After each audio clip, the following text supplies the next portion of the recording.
हम तो चले थे बस यूं ही, लोग जुड़ते गए और कारवां बनता गया। Each time we blink, it echoes the rhythm of existence. While exploring the depths of vision, we uncover the beautiful dance between the eyes and the symphony of life itself.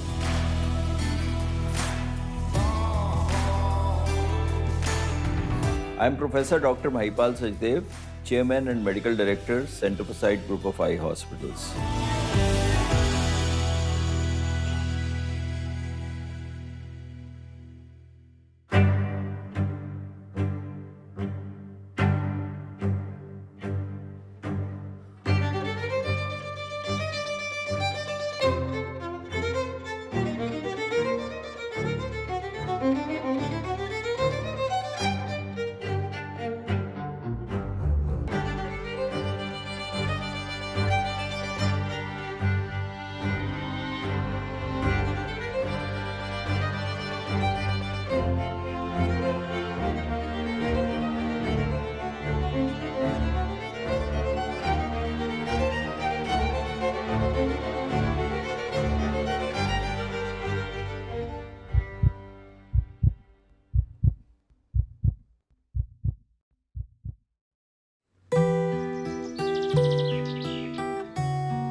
I was born in July 1958.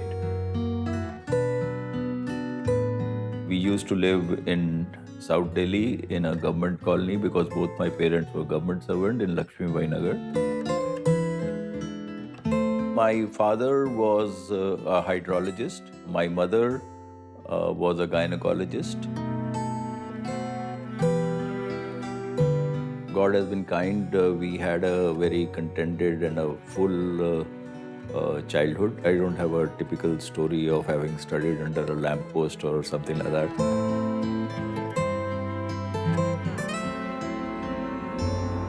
We were schooled in the best of the schools that Delhi could offer at that time. That's the modern school.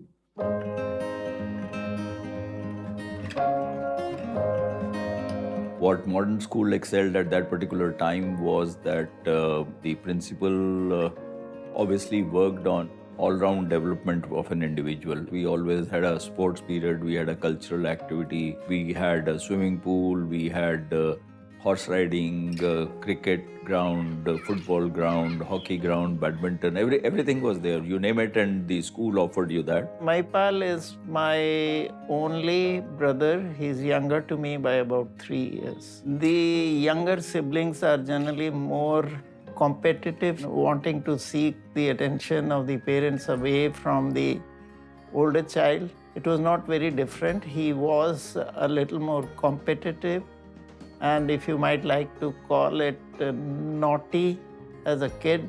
I was somebody who was not as hardworking or studious as my brother was. He was more interested in something apart from the studies. Both of us studied in modern school.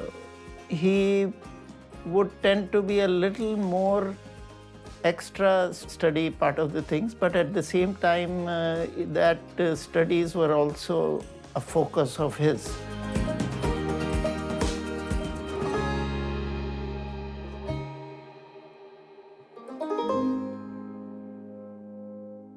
We've grown up together, Mahipal and me, along with all our friends from kindergarten.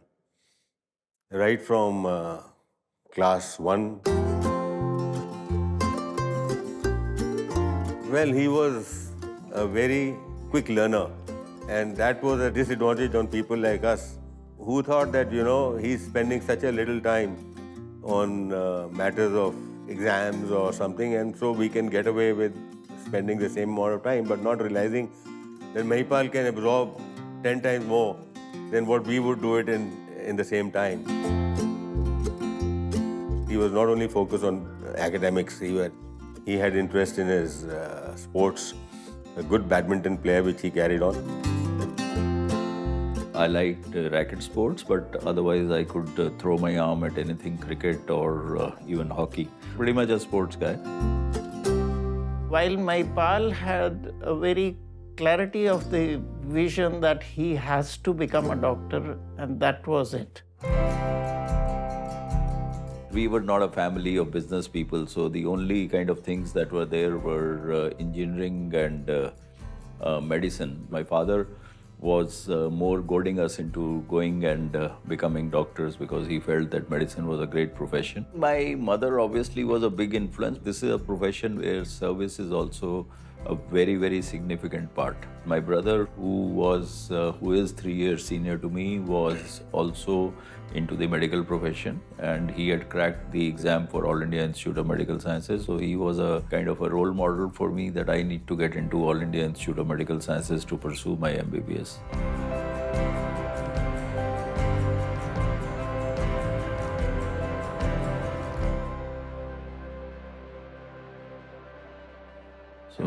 And when and how did you meet your wife? Oh, I met her in 1975. That's almost half a century ago. She often says that if she could kill somebody, it would be me, because when we joined pre-medical in Hindu College, when they walked in, she was technically ragged by us. I entered college, and at the gate I see these two boys standing, and suddenly these people started to rag us. At the end of the day, they used to have an induction for the new joinees. And that's the time that we realized that these guys were sitting right behind us. They were part of the freshers. Who would believe that a fresher ragged a fresher? So that's the time I really got upset. You know, the ragging didn't hurt as much as the fact that you were ragged by freshers. And imagine one of the two guys was Dr. Mahipal. And if I was allowed one murder in my lifetime, it would have been him. So it was not love at first sight, it was hate at first sight. The slight turning point was there was a 35-day sit-in strike outside the health minister's house. And he was something in the students' union, you know, he always wanted to be on the forefront. And strike ke time we used to interact and all. I think that's where I got to know him better. And then we kept meeting. Obviously, I proposed.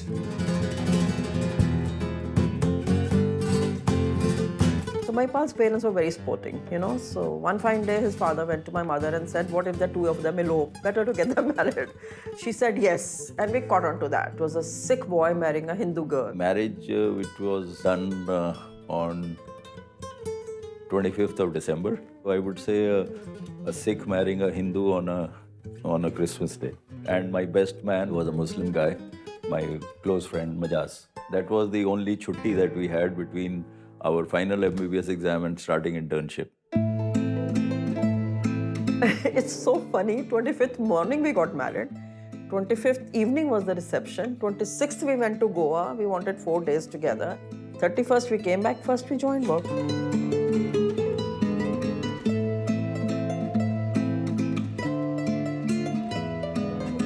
His mom is a gem of a person.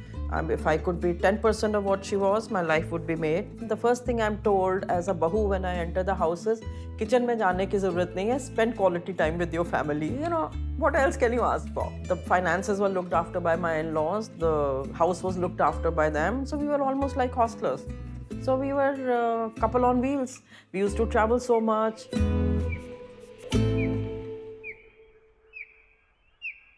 After marriage, well, basically we did our internship. Internship is part of the MBBS curriculum. So 4.5 years of academics and 1 year of internship, which is a clinical, totally based learning experience. There is again an exam for an entrance into post-graduation. So I had given my first choice as ophthalmology and the second choice as ENT, because I loved surgery. My father always used to say that I have long fingers, and long fingers are either supposed to be people who can paint or do artwork or do surgeons, etc. So I always wanted to do surgery, and I wanted to do something which was maybe not requiring further super specialization.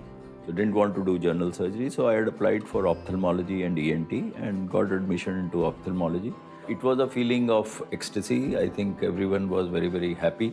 Both the brothers had managed to crack the AIIMS exam and get into the most prestigious medical college, which even today is the most prestigious medical college of India.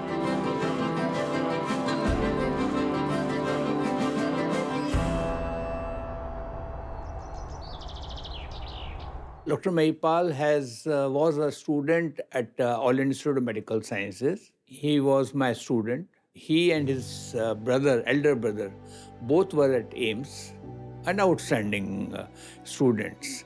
Always active in student activities, cultural activities, political activities, sports activities. He was outstanding. So AIIMS was a particular place where majority of the technology used to come first. So we had exposure to technology in AIIMS and we had the best of teachers. We enjoyed our life. Our group was the first to have the first jam session in AIIMS, the first rock show in AIIMS, and that's about it. So things were great. I think we enjoyed it, played sports, did cultural activities.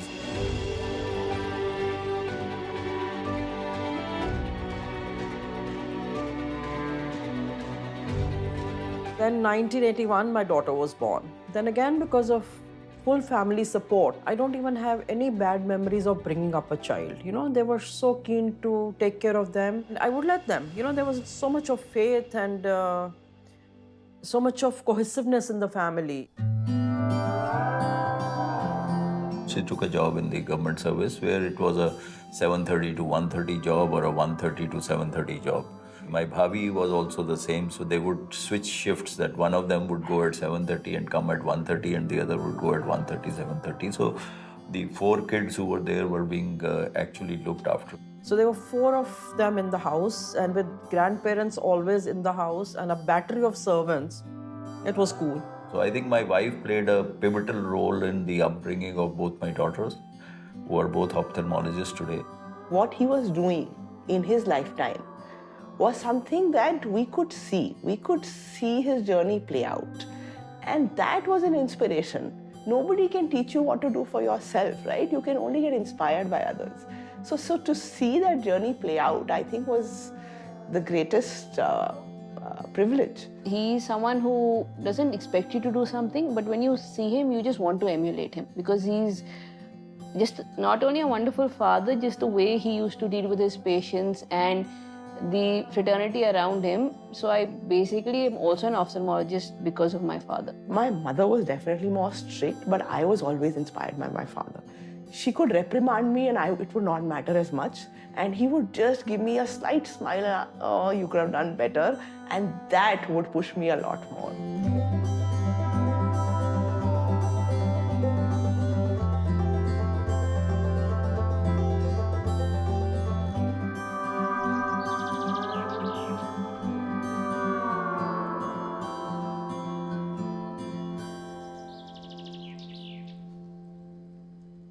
We unfortunately had the assassination of Indira Gandhi, the then Prime Minister, and there were that followed was the riots.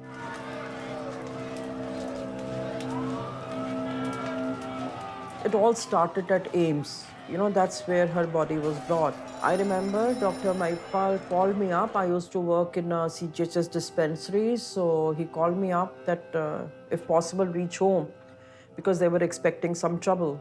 We were at that crossroad. Now there are flyovers, but at that point of time, there was a crossroad and our house was right at that chowk. And everybody knew that Dr. Mahipal's mother, I mean, they used to stay in that house for, since I think about 1970s. So suddenly we got a call that they're going to come and burn the house. There's this friend of Dr. Mahipal, and his father was the Vice Chancellor of Jawaharlal Nehru University. Professor Munis Raza, my friend Majaz Munis's father, they had a house in the professor's colony. You know, that was a very secure area because they were kind of guarding that area. So I remember he came with a jeep. The guys laid down on the floor, they put bed sheets on them, and we sat on them. You know, that's how we rescued from our house to GNU. Everybody, my father-in-law, my mother-in-law, Mahipal's brother, his wife, 2 kids, and all of us. Then obviously they also didn't have a big enough house, so we were all in a single room for the next 7-8 days. Riots started in November, lasted for a couple of days, etc. And my exam was on 1st of December. So basically there were obviously a lot of tension in your mind and you couldn't kind of study, etc. वहाँ पे भी we would tell the children कि don't cry because somebody outside could hear. You know, it was very, very tough times, and we were kind of in a house arrest because we didn't want the people who had sheltered us to get into trouble also. It was a very horrible time, and we definitely like to put it behind us. Very bad times. So today I don't think there's any problem as such, but that's a slight difficult time I would say that we had when you felt unwanted in your own nation.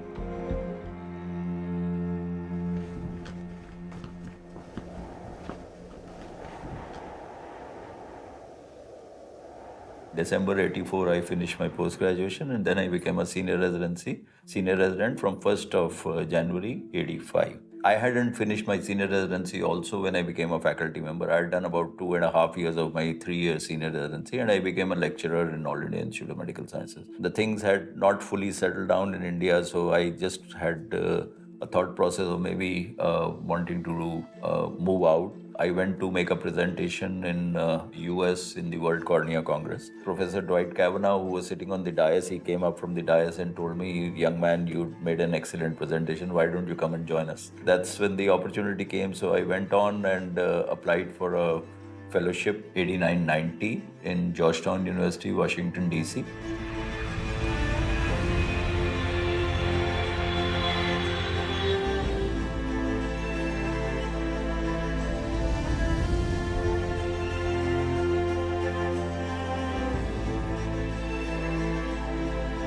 I would say that every person has a kind of an inflection point in one's life, and that was the inflection point that people were dreaming big there. Like one of the people that I worked with, Professor Dwight Kavanagh, who actually was instrumental for this fellowship, he was aiming for the Nobel Prize. So yes, we wanted to do something new.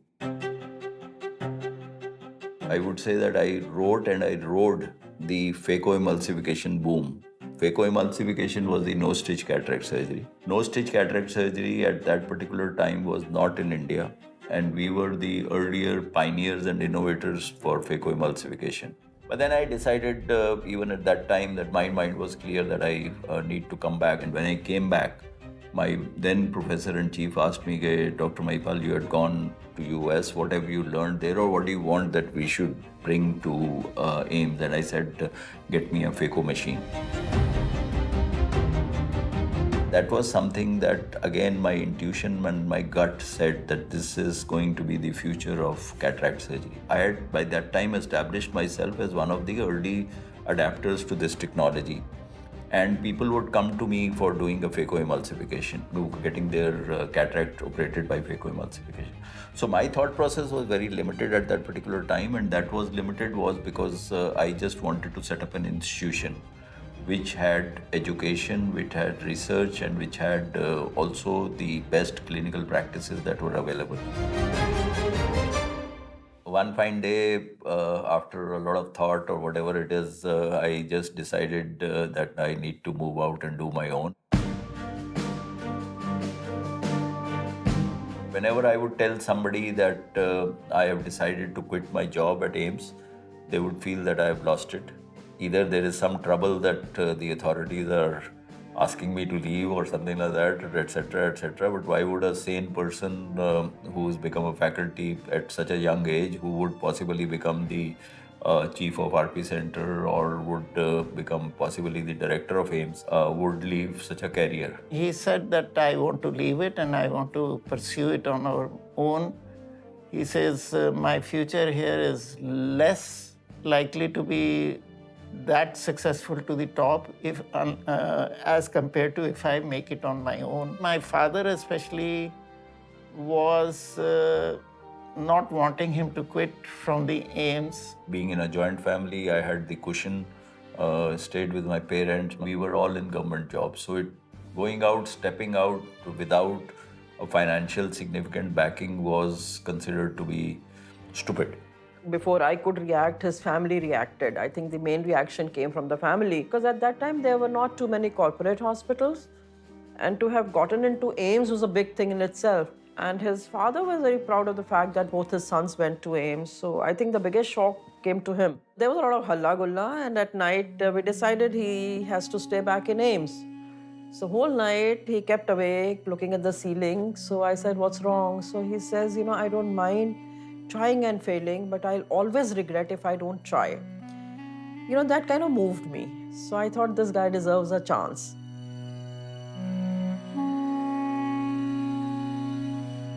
That's the time when Indraprastha Apollo Hospital was coming into Delhi, and I got myself an appointment there as a part-time consultant and as the coordinator of ophthalmology.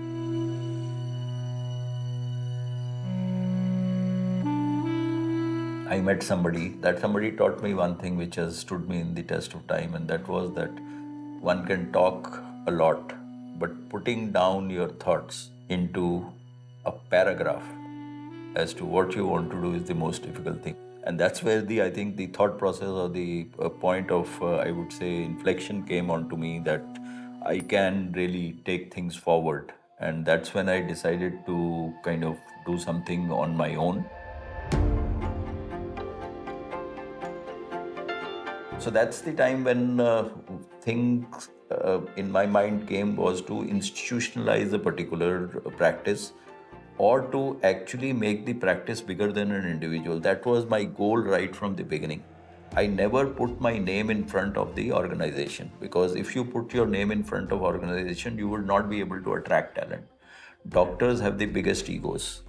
And getting another big doctor to come and work with you, he would never say, if I had put it Mahipal's Eye Center, if you give your card to another person, would say कि तू तो Mahipal के लिए काम करता है.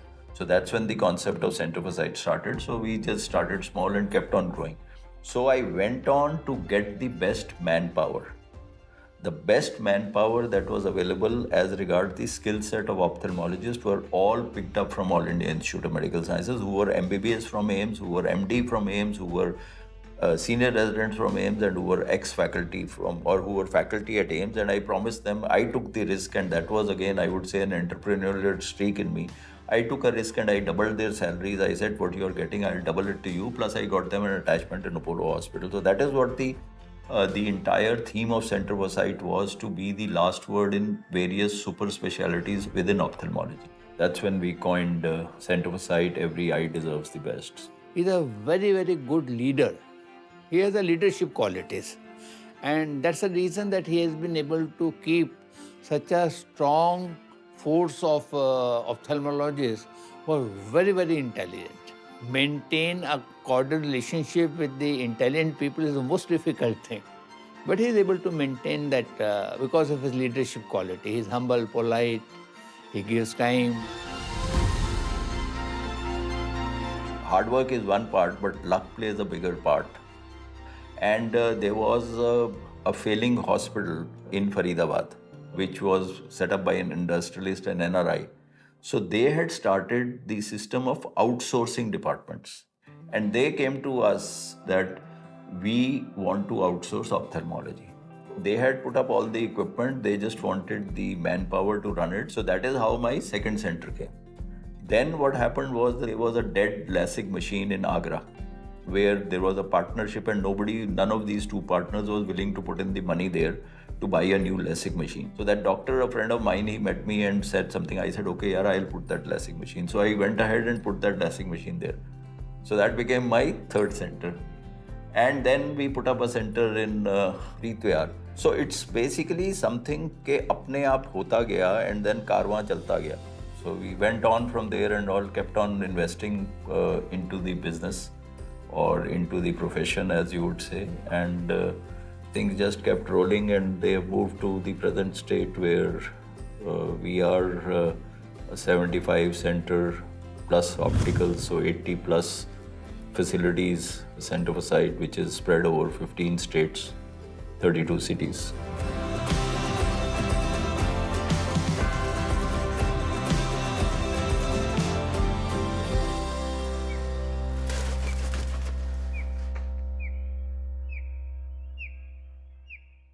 He had the passion, he had the vision, but the best thing was, I think God was with us. We never had paucity of patience.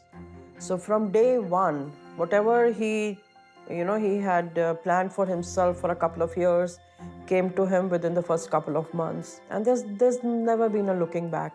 The reason I got into this was to ease him out. I think that was the worst thing I did, because this guy keeps changing his goalposts. He has this hunger.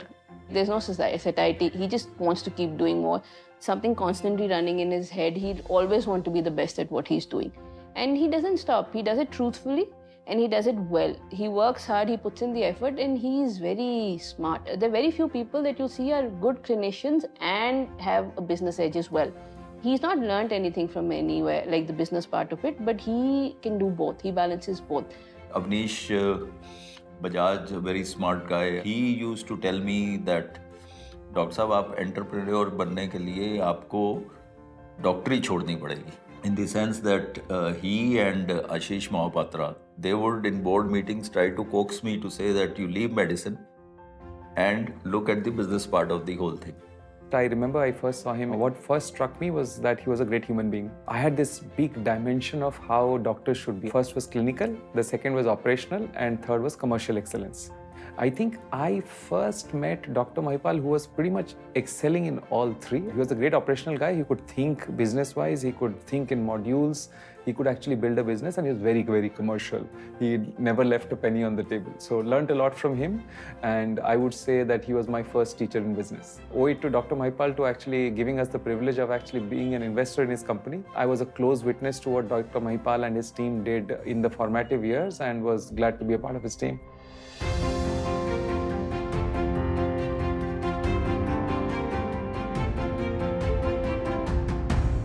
He has created a very strong foundation. He is someone who's never taken shortcuts. He has built it slowly, painstakingly, yet whatever pace he could give it, whatever partnerships he could forge, he's always done that. But he has never compromised on his ethics. And he has been a clinician at heart, always being true to the ophthalmic fraternity and to the patients. It is a privilege to now work at a stronger and a larger organization because the foundation is so strong, and always ensure that the strong foundation of ethics and the respect for the field of medicine and the clinician that he has kept at the heart of the institution, that remains alive. I knew it that he is going to be successful. You know, these are the brainy people. Okay, wherever they would go, they would achieve success. Apart from that intelligence, he was a very hard-working person. Eye is something that you just want the most experienced hands to touch your eyes, right? It's just at least for me. And I think for Dr. Mahipal, he just comes with so much gravitas, so much experience that you feel that you are in safe hands whenever the multiple times at least I have got myself treated. So I would say that I'm in safe hands, let me put it this way. He's truly a genius, and I'm a true believer. When I got my surgery done, not so many people were doing it, so it was a big thing, you know. When it's your eyes, it's like life, you know. I met him, he just, I don't know, in seconds he assured me that I'll be fine. So for us, he's like God in medicine, I would say. The hunar in his hand, that is the quality where any patient should go. Because I sat on a chair in front of him as a patient, so I know what he did. I joined Center for Sight in 2011. It's been a long journey, and I've seen the place grow overall as an organization. What keeps everything driving is the energy of Dr. Mahipal himself. So people are like champion of one thing, and he's like champion of everything. What I like the most about him is like, again, he's master of all trades. So be it clinical, be it financial, even giving it back to the society, he's the first one to move forward on that front. He's an overall leader and an inspirer. देखो उनके बारे में जितना बोलना कम है. Surgical hand उनका बहुत अच्छा है, सर्जन बहुत अच्छे हैं. मतलब उनकी तारीफ करना, मेरे जितना तो उनके साथ काम करना, इतने समय से इतना लंबे समय काम करना, और हर काम हम उनसे एक साथ करते थे, ये करना है, वो करना है, तो बस सर ने कह दिया, वो हो गया। Dr. Mahipal is a well-known ophthalmologist, and I, being an ophthalmologist, it's no surprise that I know him. Ever since we were pursuing post-graduation, we have been of his achievements in the science of ophthalmology. So as students and then as professionals, we have been looking up to his achievements. We are looking up to his guidance like a father figure. He very clear communication, what he wants, and it's not an intimidating presence. It's a very comfortable interaction, and it's always a pleasant thing to be talking to him. I have so many words, but yet I'm speechless to say what I say about him. Not only has he been a mentor to us fellows, but me personally, I share a very close personal bond with Sir. I remember being in his operation theatre, from seeing Sir has that Midas touch. So whatever he actually touches, turns into gold. So it's just flawless to see him operate. And I feel like every shot that Sachin played or every ball that Federer played, all the balls they created history. Similarly, I feel whenever Mahipal Sir is in the OT, that's one day that you should all observe that, because he's, and I personally feel he's the last of the stars in Indian ophthalmology. I think my earliest recollection is possibly 96, 97 when he came to Coimbatore for a meeting. So that time he was Mahipal uncle. As time went by and as I became an ophthalmologist myself, I realized what a giant he is in ophthalmology. And to me at that time he became Mahipal sir. And then later as Gitansha and I got to know each other, got married, then he became dad. That's kind of been the transition from uncle to sir to dad, and each time the respect and love has only grown in each transition.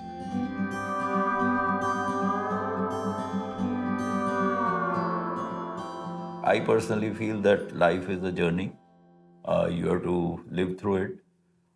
आप time को कैसे भी व्यतीत कर सकते हो, as long as what you are doing gives you satisfaction. You love what you are doing. That's the thing that it should keep on. If you go back satisfied with what you achieved when you came in the morning and go back in the evening, I think that's what keeps the drive on. Frankly, if I look back, I think I've had an uninterrupted stint. Again, I would say with the grace of God, I haven't lost a single day in my career.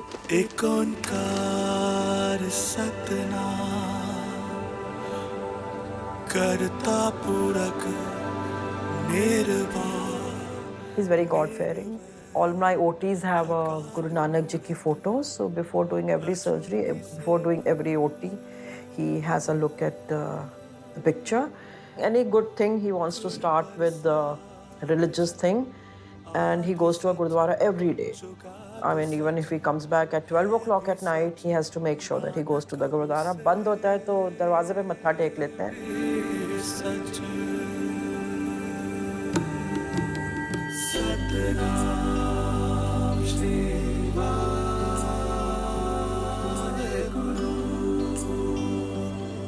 Doctor साहब आते तो रोज हैं, चाहे गुरुद्वारे में किसी भी time मत्था टेकने आए।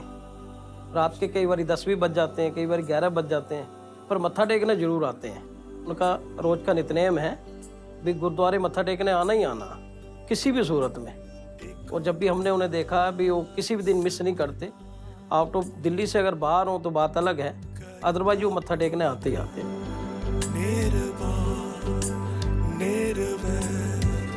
अकाल मूरत अजूनी सेवा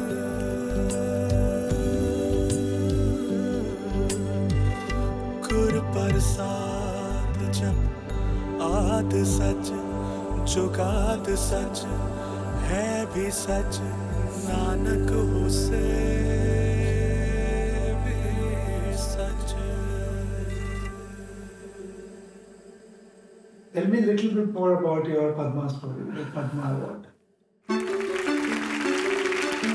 I was pretty young when I got Padma Shri, that is 2007. So was a happy occasion, I would say. Still adore that success that was given to me by the government. Again, there is a saying that with age, awards and piles come to you. So that's a saying that as you keep on aging, you will the awards will come to you. So at times when you start getting the Lifetime Achievement Award, it's maybe a signal for you to hang your boots. But yes, I have started getting the Lifetime Achievement Awards, but I still don't want to hang my boots. So basically, by the time he has reached a milestone, in his mind, he's always thought of the next milestone. So his journey is always on. I think earlier he used to joke that I'll retire in 5 years. Now he's very candid, I'm never retiring. And we are also very candid that hum aapse pehle retire kar jayenge. I think the awards have come his way, but that's not what he's been working for. It's very different. You know, he's actually very passionate about his profession, and I think if you could do good work, it gets rewarded, and it does add extra responsibility to your shoulders. Mahipal is not a normal human being. A lot of people have fire in their bellies. He doesn't have fire in his belly. He's got fire in his body. I still feel I still have to do a lot more. Age is but a number. So I still don't feel any loss of vigor, stamina, passion, and I'm still as impatient as I was always.